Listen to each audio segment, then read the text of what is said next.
You know you better watch out. Some guys are only about that thing, that thing, that thing, that thing, that thing. All right, wait, ain't nobody got time for that. Oh my God. Hello, everyone. Positive people. It's so good to see you all. Buenos dias. Bonjour. Bon dia. Buongiorno. Ni hao. Memenjes. Dobre utro. Namaste. Sawadi. Chawem. Manga nangu manga. Como ye? Sopar wanang sung. Assalamu alaikum. Privet. Guten Tag. Kalimara. Konnichiwa. And as they say in some neighborhoods, what's good?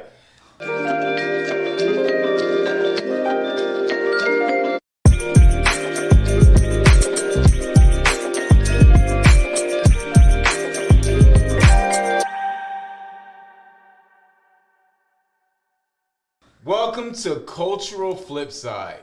And today, I'm with my awesome co-host, Pauline Batista. I'll just say hola, America, because, you know, I don't need all that. But yeah, welcome to the Cultural Flip Side. We're very happy to have you today. Absolutely. Ching, ching. Ching. How are you feeling, Kevin? I'm feeling good right now. I'm feeling really fantastic and great. Mm-hmm. And you know what, today, we have a lot to share with you all. So how are you feeling right now? You see, I'm always feeling great, yet crazy. You know, Black History Month is coming up. That's right. And there's a lot of work to do for us, you know, folks who do that kind of work. But I'm also very happy to be here with you. Yeah, you know what I'm saying? Very nice. I think that, you know, I was just thinking, because, you know, Black History Month is coming up. Fun fact, I am from Brazil, you know. You are? Oh, my God. Anyway, Kevin, yeah, so I'm from Brazil. And I think that, you know, one thing that it's been really on my mind is, what is Blackness, right? It's like, I'm sure that the ways in which you understand Blackness are very different from mine. Absolutely. You know what I'm saying? So, like, I don't know, tell me a story. Like, when did you first, like, think about Blackness as a concept as, you know, a Black guy in the U.S.? Right, but, you know, before we even dive deep into that, I want to give this morning, watching the news, right? You know, I heard about Cicely Tyson. Oh.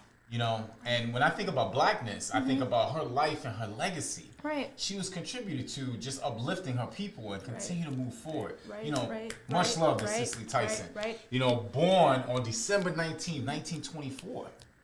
And then she died. My birthday was on December 18th. You know what I'm saying? Like the best people. Anyway. And she died January 28, 2021. Right. She was an actress. She was also a fashion model.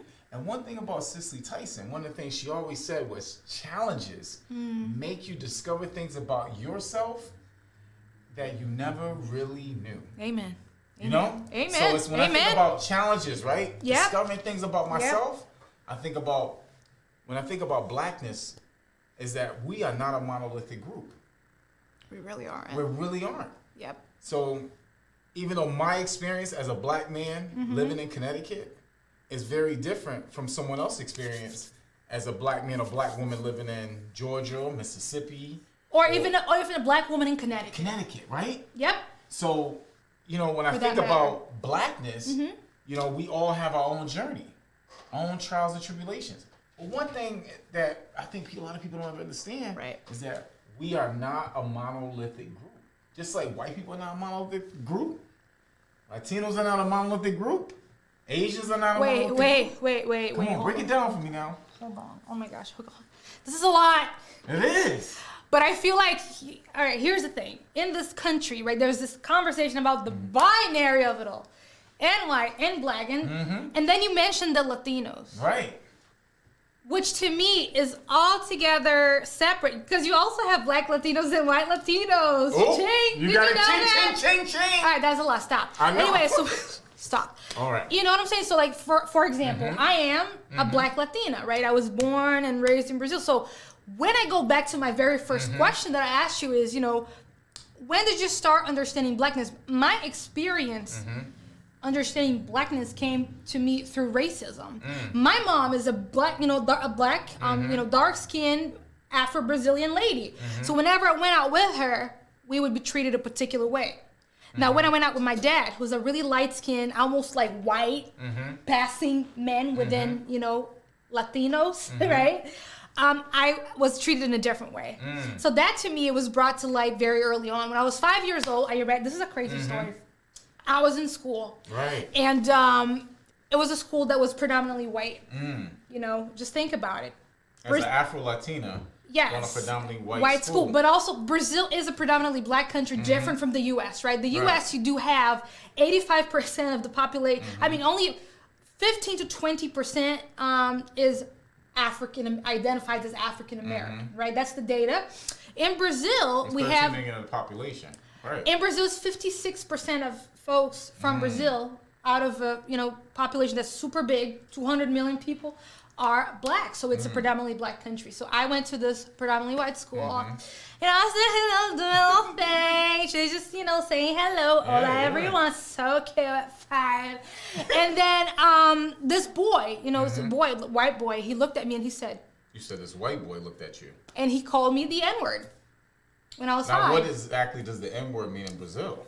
Nothing endearing. Wow. Sometimes it could be endearing, right? For folks who don't know the history behind it. So this kid, his name was Vinicius Furtado. Shout out to you, Vinicius. He looked at me and he said, "You are?"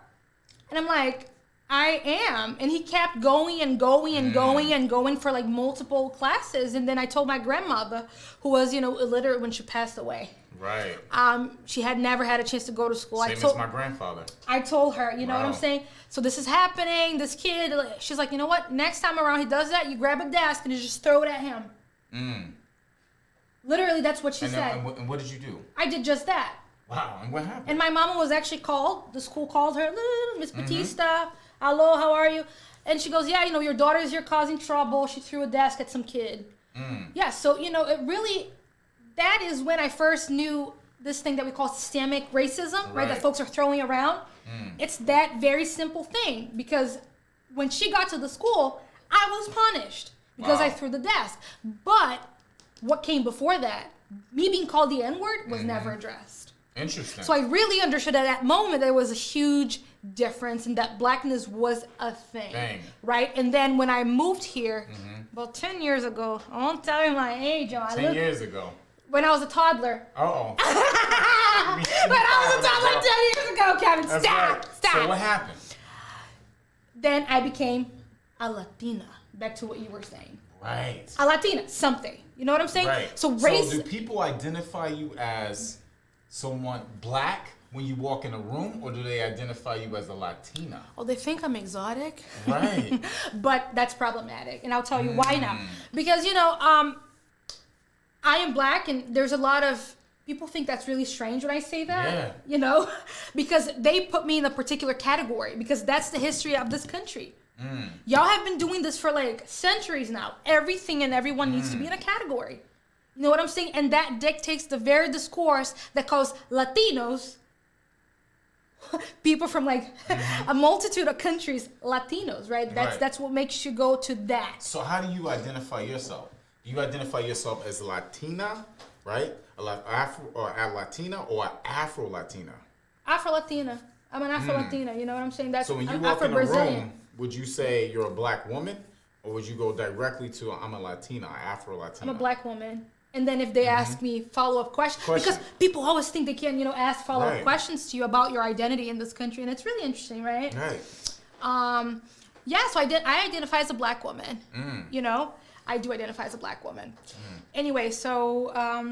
you know what's fascinating? Yeah. Is that, when you shared that story about identifying yourself and figuring out who you are when you're blackness, I figured out my blackness really when I was born, right? Growing up in my community.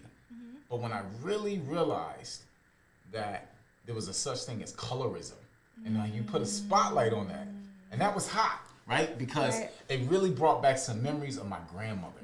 You see, my grandmother, who was from Manquin County, Virginia. Right. And what people don't understand about a lot of people from, certain parts of the South is that you have blacks that could pass for white.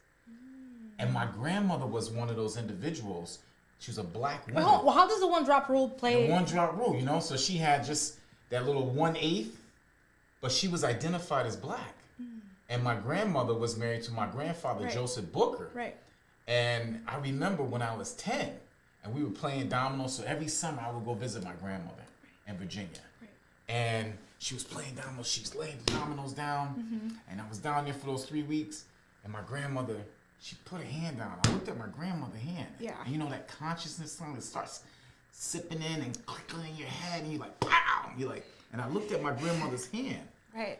And I looked at her hand, I said, Grandma. Right. Why are you so light? I said, Grandma, why are you so light?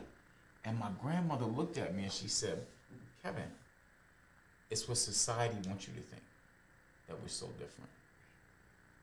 But at that point, when she put her hand, I looked at my grandmother's hand, I realized at that point at 10, I'm looking at her hand, I'm seeing my hand, I realized I was already conditioned and starting to be socialized. Right. So at 10, I realized that my grandmother was different. The same way you are when you looked at yourself with your father, and your father is walking, how you were treated with your dad, and absolutely, compared to how you treated absolutely. with your mom. I'm looking at my mother, and my mother used to say to me as a kid, you know, men would say to me as a teenager, I would be able to, I would look more beautiful if I was lighter. So colorism, and you know, it's interesting how as blackness we're talking right now. You're from Brazil. I'm from America here. As a black man, you're as an Afro-Latina. Oh, you're from no. Hold on. You're from the United States. I'm from the United States. America right? is the 3 continents. I know. Okay. All right. Let's break it down. All right. Carry on. Right. But one thing we do know is that colorism is something that has affected us Deeply. Yep. And because it has affected us, it continues to perpetuate that society, that the societal images of what we feel is more, what beauty is. Yep. You know, so like, that's why when I asked you, like, how do you identify yourself in a room? Yep. When you walk in a room, some woman might say, well, she might have certain more privileges than I do. Absolutely. And do you agree with that? I do. Okay. I'm not a hypocrite. You know, when I was a kid, my mom also taught me that, you know what? I will never have to call the hot comb lady to like detangle your hair and press it and do it for you. I hope that Wait. What is a hot comb? Wait. We gotta know exactly what a hot comb is. So we can't expect everyone to know what a hot comb is. Absolutely. Yeah, so a hot comb is a beauty treatment in which you have a comb, an iron-made comb, and you plug that into your wall plug, whatever. Yeah. And then you it's like the hair straightener, the old school version of what a hair straightener is, right? Okay. So she was like, wait, what's a hair straightener? You don't know what a hair straightener is? No, you got for our listeners out there, they have to know. I mean, they need to know. Because we can't assume that they know what a hair straightener is. So you gotta let us know. Break it down for us, please. Break it down. I can anyway. So a hair straightener it's a really thin instrument. You know, it's a hair thing instrument with little pieces of iron attached to really a thing. I don't know how to describe that. And then you plug that into the wall. You know, and it heats up, and then you get. Ron, what was that? Well, I think Ron said something over there. Put it on the stove. On the stove. Yeah. There you go. Ron is here schooling me about that. Ron is always schooling us. There you go. Ron is the best. So and that's the hair straightener. But like the hot comb, you put it on the stove. But when my mom was a kid, you would put it on the stove. But when I grew up, they would plug it onto the wall plug, right? That was an electric thing. And she told me you're so lucky. She would brush my hair and detangle my curls and whatnot. I have curls, and one day you're gonna get to see. One day you're gonna get to see. We gotta see it.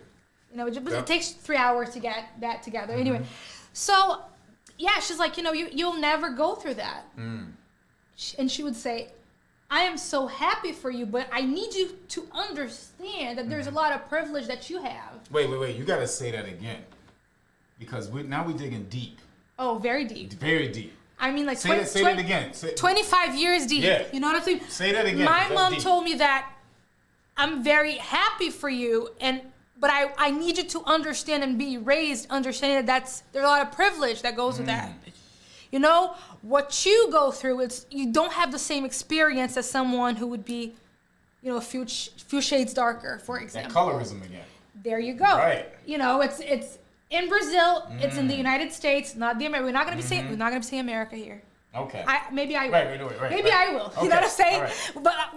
But that's to clarify, right? That's the main thing. I was raised understanding that privilege, and to me, it's like, man, I'm very happy that I was raised understanding that, because when I walk into a room full of black women in this country, that's one of the things that I like to share about myself. That I was brought up understanding that, not understanding the experience of darker skinned women. I could never understand that. Correct. But understanding that I possess privilege when it comes to that, right? When we think about colorism.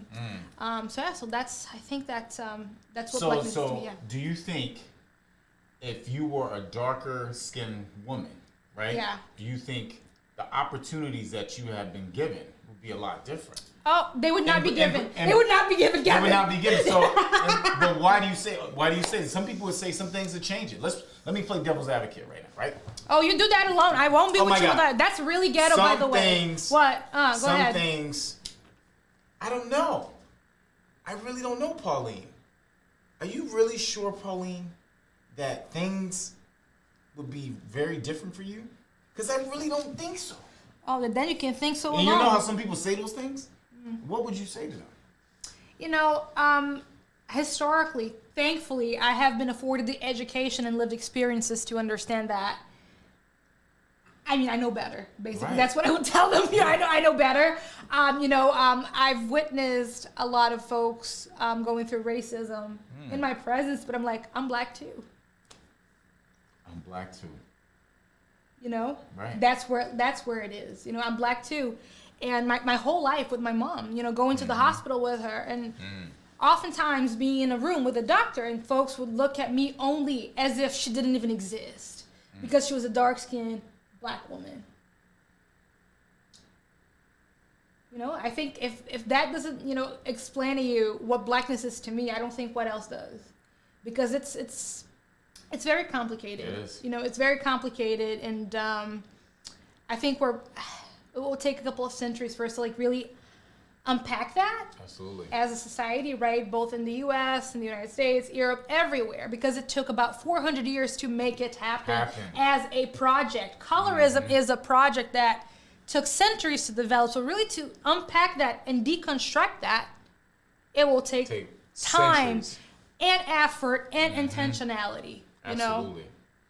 Yeah. And I always think about my mom. My mom would always say, when there was a book that my mother would read when I was a child. Right. Why Coffee Make Me Black? Gotcha. And she would always talk about, how people would treat her, by her being darker complected. So when we talk about blackness and we talk about black history and we talk about, how people identify, and it's just interesting that we come in all different shades. Oh, absolutely. We come in all different backgrounds, but we have to, the most important part is that we have to continue coming together as a people, and people want to be treated as individuals. We also need to be having these conversations, right? It's not just because Black History Month is approaching. No. Because I'm not sure if you know this, but that might hit you by surprise. Are you ready, Kevin? Hit it. Not everybody celebrates Black History Month in February, okay? So this is... Right? For me, it's every day. So this is Black History in the U.S. I know, but for me, it's every day. Yeah.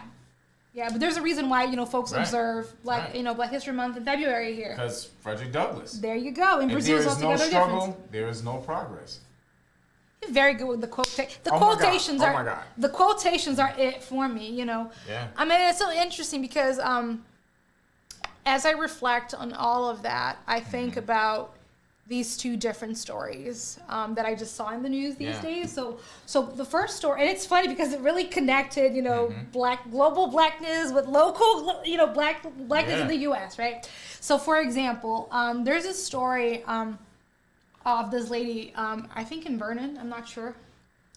You're talking about in Vernon, Anyway, in Vernon, Connecticut. Okay. So she So this is the local story. Very local. Very local. As local as it gets. Okay. So she, is, she was an officer, I'm in local politics, right?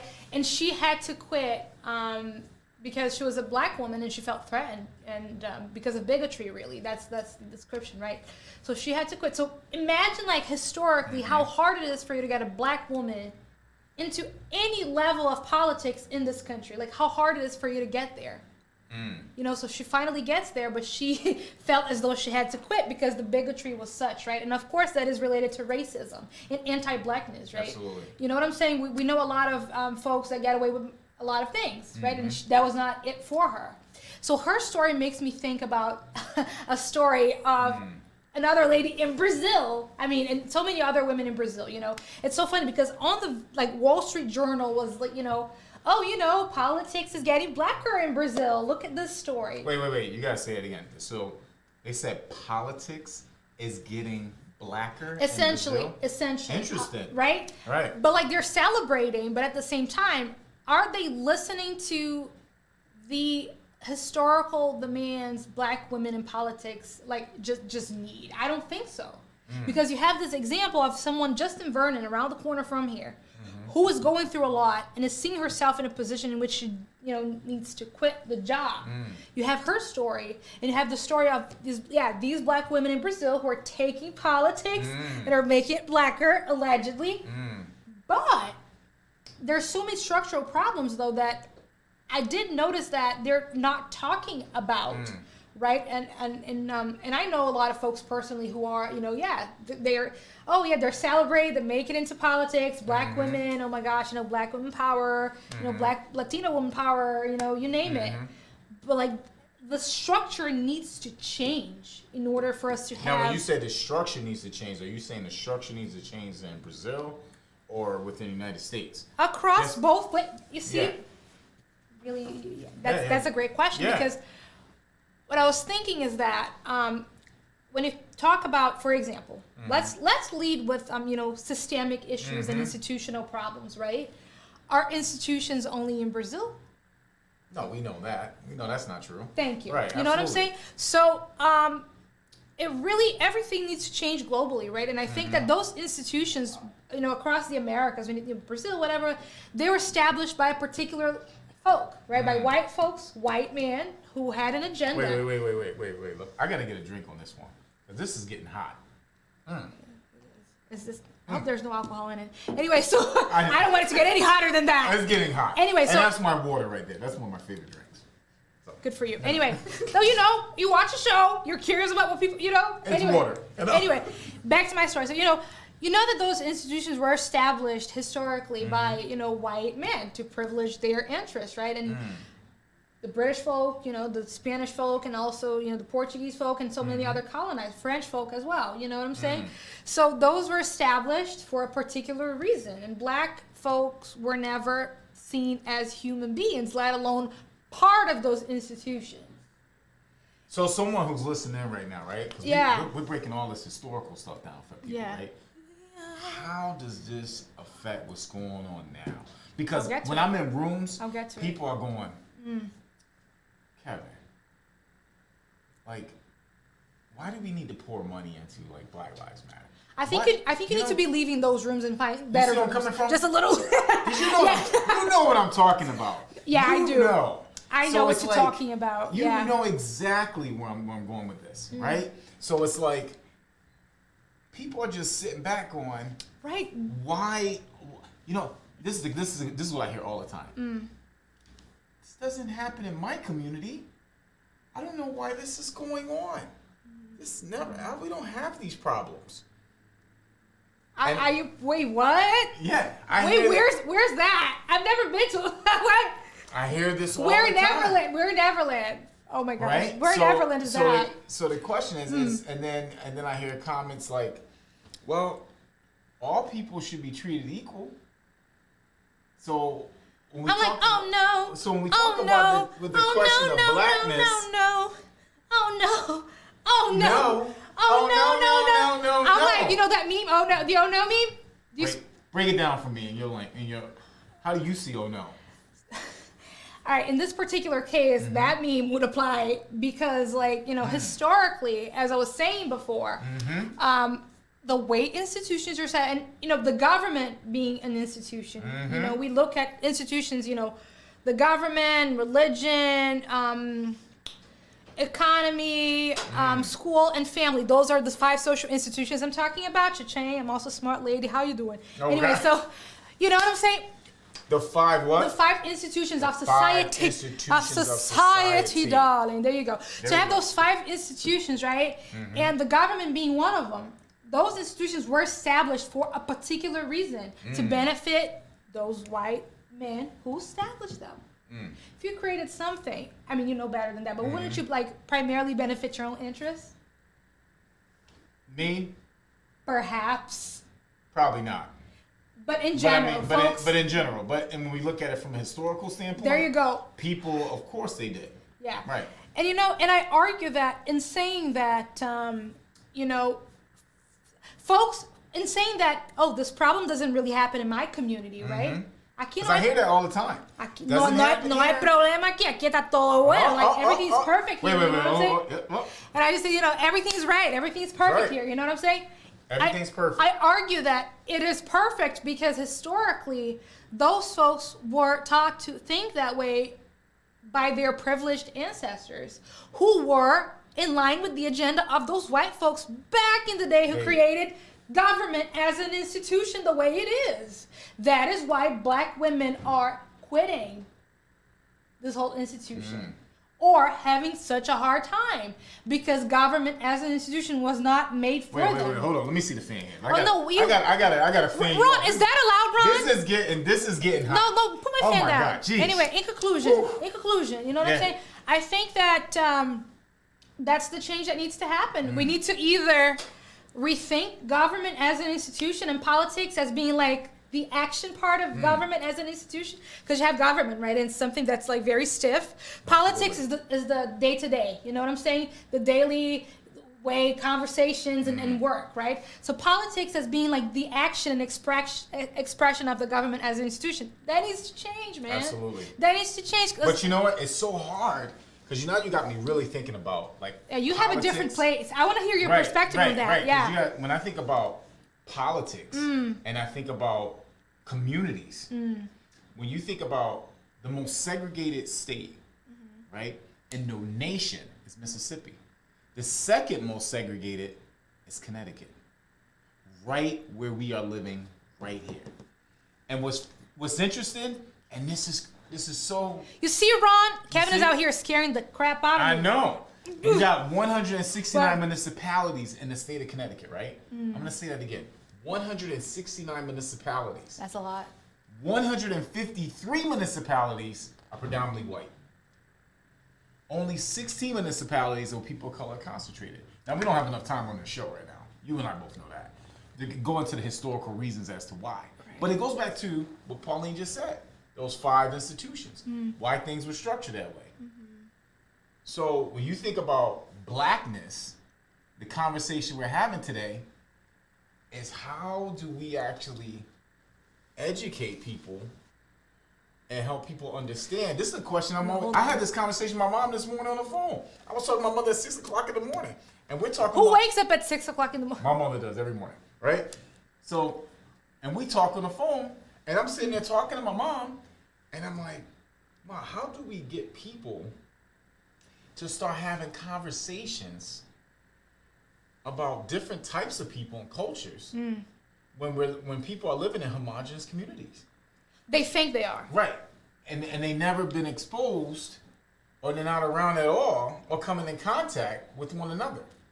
You know, so if you shake someone's hand and you think that my skin is going to rub off on your skin, or I'm going to change you, and some people say, well, that mindset is not there any longer.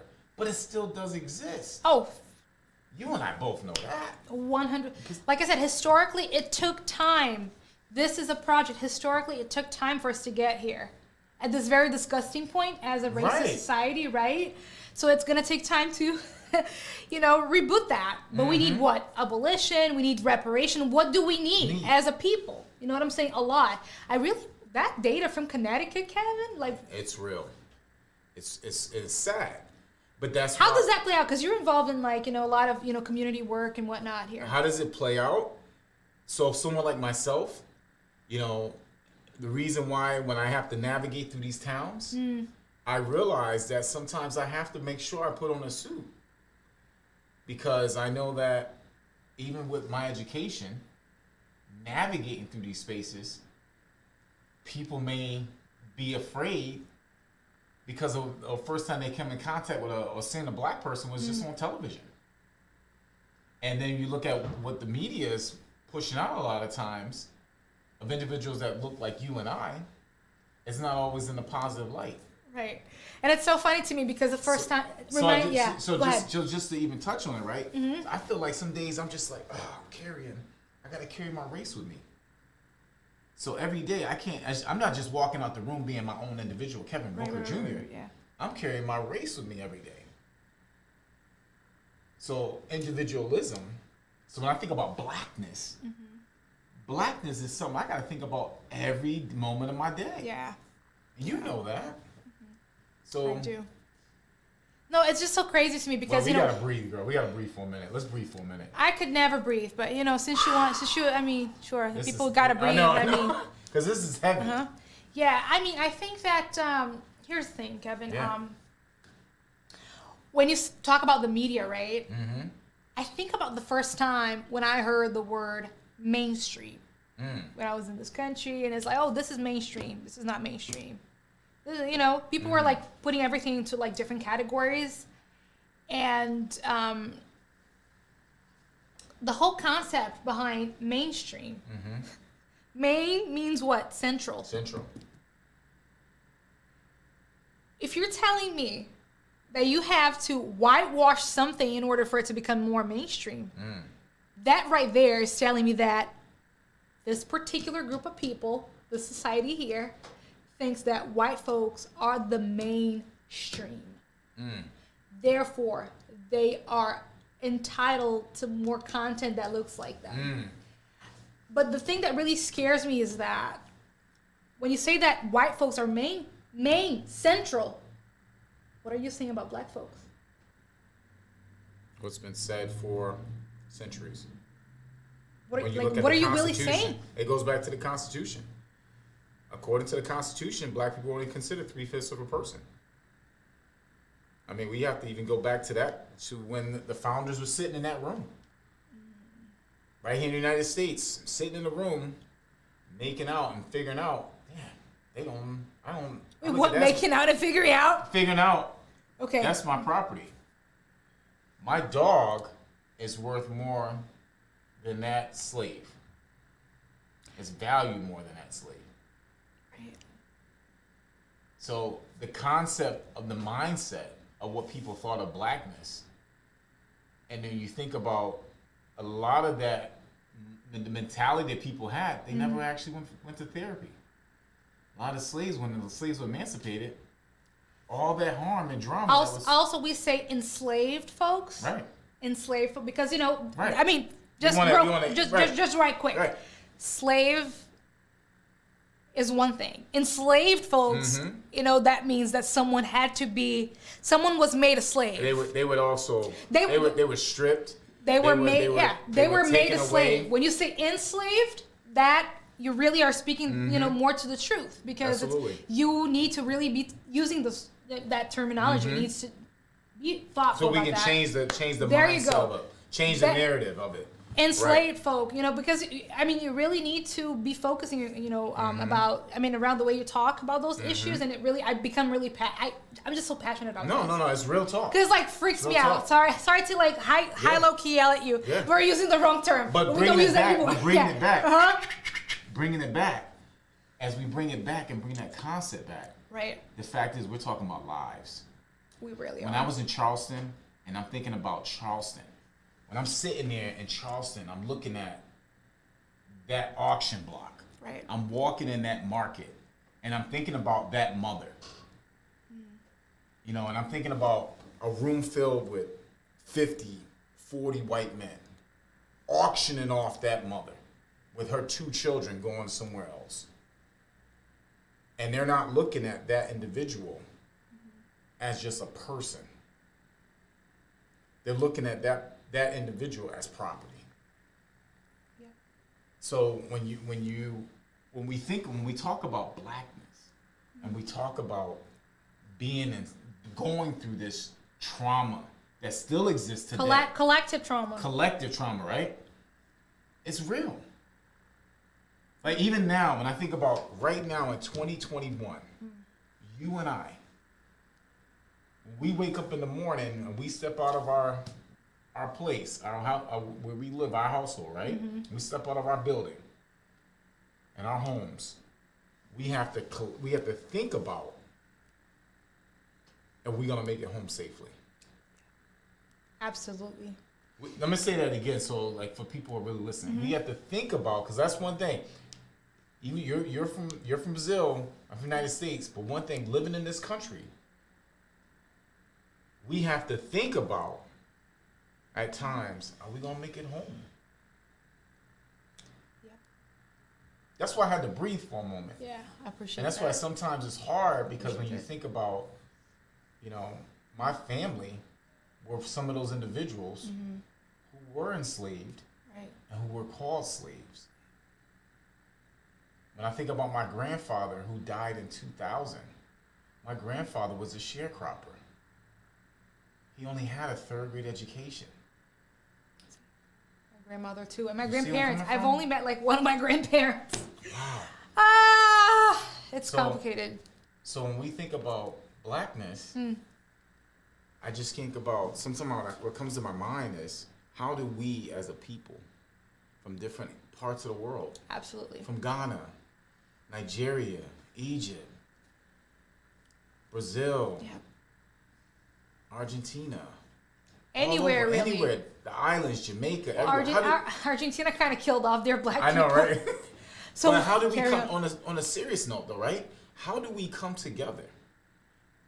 Because what we do a lot of times is we walk in a room, we go, no, you're Afro-Brazilian. You're African American. You're from Jamaica. Mm-hmm. You're from DR. We're all different. But that's also very U.S.-based mentality, though. Right? The separation mentality. Mm-hmm. We'll talk about that another time, because historically there's a project behind that, both within colonial and also imperial. Mm-hmm. But we'll talk about that some other time, because it's a very long story. Some other time. Kevin, what are your takeaways from our conversation today? You would say. Because we were talking about that, right? Right, we were. And when I think about the takeaways, is that no matter where we're from, no matter our experience, one thing we all have in common is that we are fighting colonialism. We are fighting the historical legacy of colonialism. We are. And it has really, really been entrenched in our DNA. And it doesn't matter if you're from Brazil, the United States, if you're from one of the 53 countries in Africa, we are all fighting colonialism. You're from the West Indies, it doesn't matter. But one thing I have learned from this, and I'm taking away from this, is that we have to have more conversations like this in order to come together as a community, as a collective. And it's important, not just for Black people from different parts of the world, but as a collective, as human beings, we have to continue coming together to have these thought-provoking conversations. Absolutely. That's something I'm taking away. What are you taking away, Pauline? Because I overanalyze things. Yeah. But I'm a very interesting person, everybody. When it comes to like the academy and racism and all that kind of like, jargony, I overanalyze that, but that's not how I operate. I'm like actually very crazy. My takeaway today is, since you dropped the big C word, colonialism, to me is really the racism that came with it. And to me is really reparations. Reparations is when you like fix something. There. Woof. When you fix something, right? So to me, I think that, there's a lot of power in building community and comparing stories, comparing narratives, to really understand that the evil is rooted, has one origin, right? To me, when you say colonialism, it's how I have to break it down for my mom and my aunt and like the people who really can't understand that kind of like. It's really one white man and three boats. Christopher Columbus, three boats, and what came after that. And I think that an effort like our conversation here today is a very beginning, like a grain of salt when it comes to like creating conversation and dialogue to what someday may contribute to like repairing that past, repairing that history. Absolutely. You know, so that's my takeaway today. I think that we're more powerful when we're together. Absolutely. And there's power in doing that in community. And coming together as one. Coming together, and, you know, folks who are listening and everyone. Because, I mean, this conversation starts here, but it's really, you know, and everyone else's conversation. You know, everyone should be engaging in these kinds of conversations. And, you know, when I think about coming together, I think about the other day when you and I, we had the opportunity to visit Sweet Mama's. Oh my gosh, it was so amazing. That was amazing. Oh my God, they're amazing. And I love that. I love that establishment. The energy, the love, and everything. It's a family-run business. Yeah, it really is. And they come together as one to make beautiful, beautiful babies. But Kevin, the key thing is that they bring you in, and you feel part of a community and a family. They bring you in through food. We should have a whole conversation, you know, about food alone. You know we gotta do that. And history. You know what I'm saying? I would really love to have some, you know, Sweet Mamas. You know? We need to have some. Today we are in Norwich, Connecticut. And we're going to Sweet Mamas. And I tell you, whoa, Norwich just got sweet.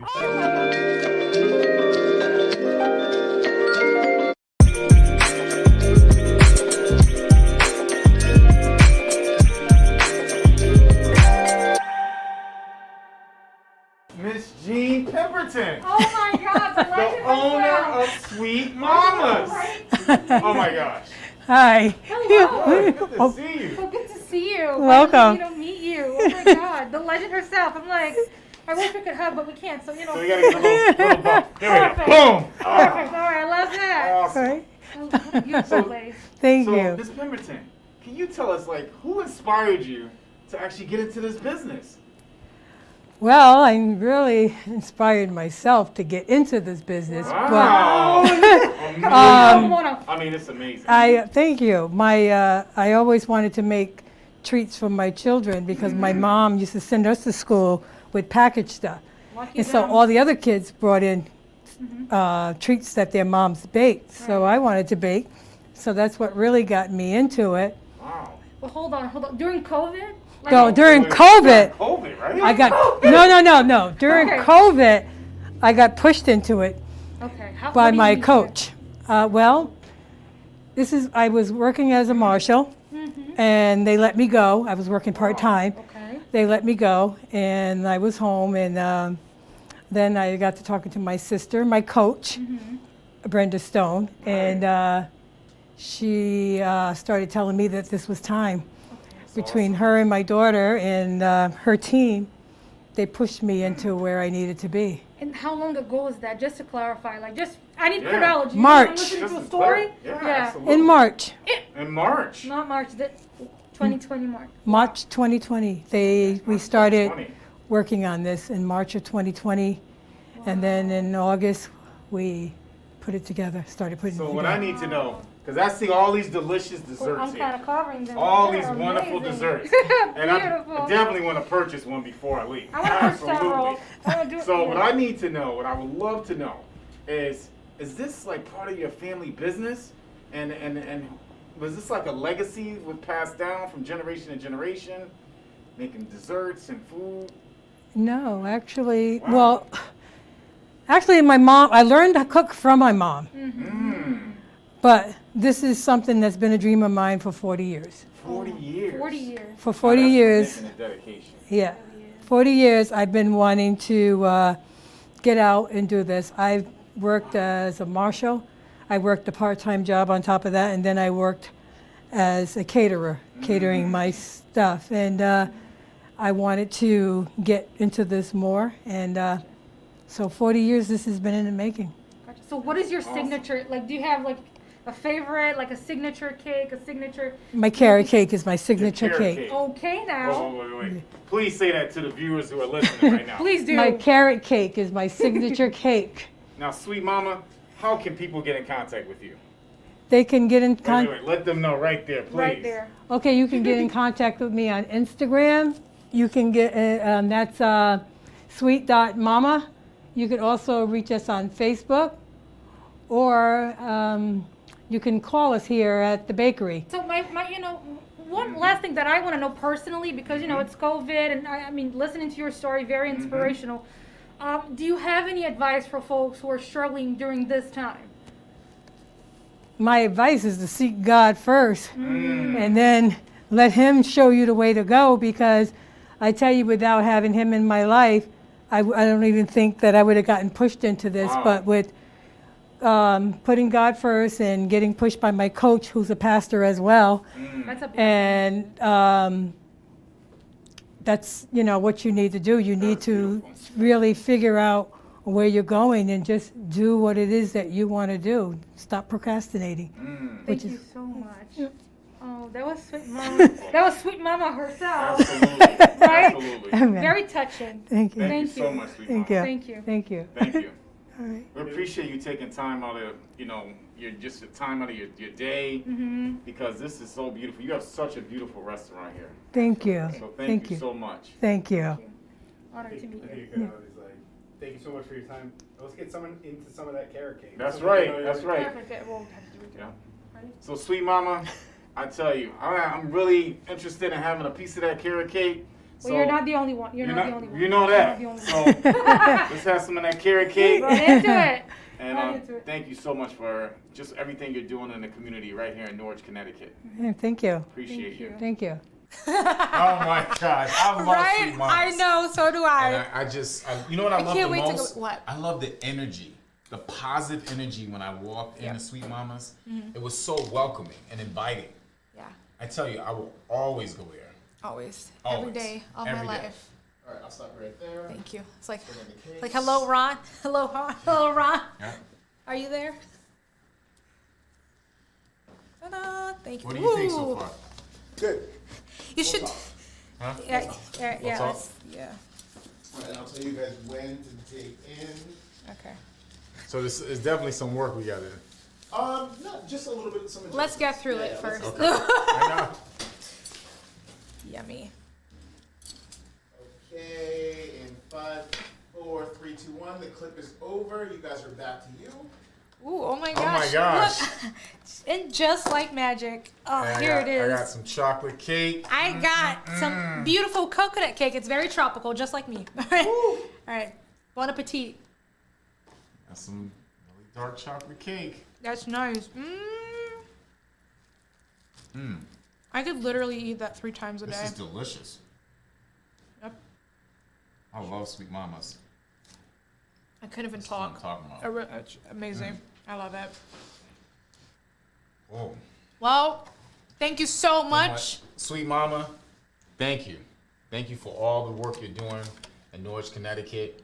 We love you. We appreciate you. And as you can see, we are enjoying I this. can't even stop. I can't even stop. Sweet Mamas, my love to you. Thank you so much for this. Thank you so much for being you. We appreciate you. Thank you. Love you. Love you.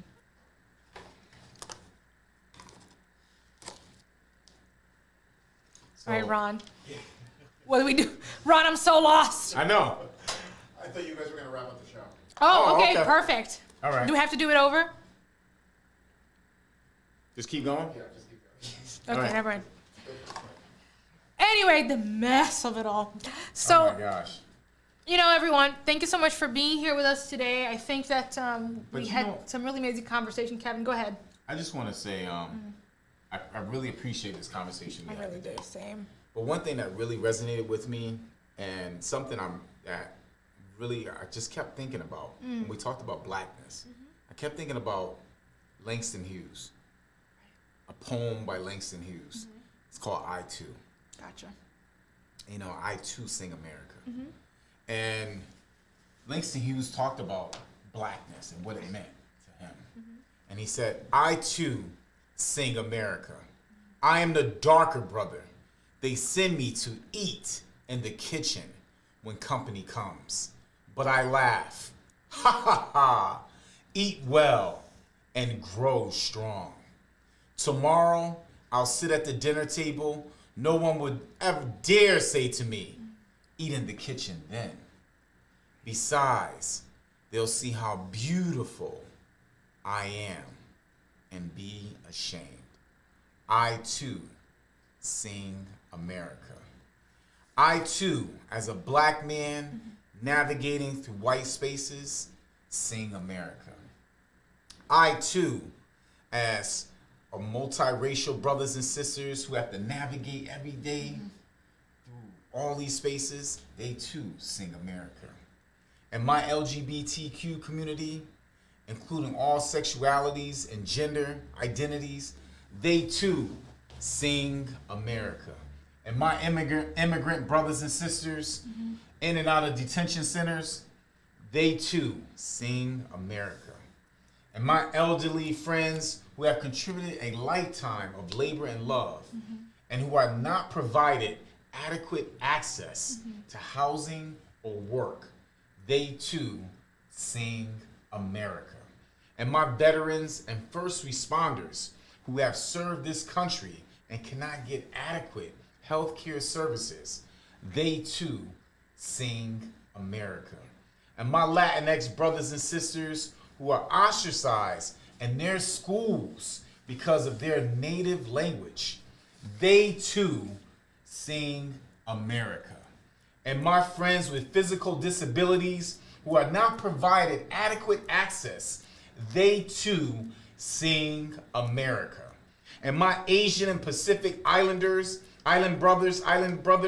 and sisters who are boxed into narrow stereotypes, they too sing America. And my indigenous peoples who were stripped from this land, they too sing America. And my people who seek mental health support, they too sing America. And my sisters who work just as hard as brothers, as my brothers, and still get paid less, they too sing America. And my brothers and sisters who have a zip code that causes people to think negatively about who they are, they too sing America. And when I think about what we are all about, we sing America. This is Cultural Flip Side, and everyone is included in this show. Absolutely. Thank you so much for being here with us today. I hope you enjoyed it. I had a great time here having conversation with you, and we'll see you again soon. Love you all. Love you.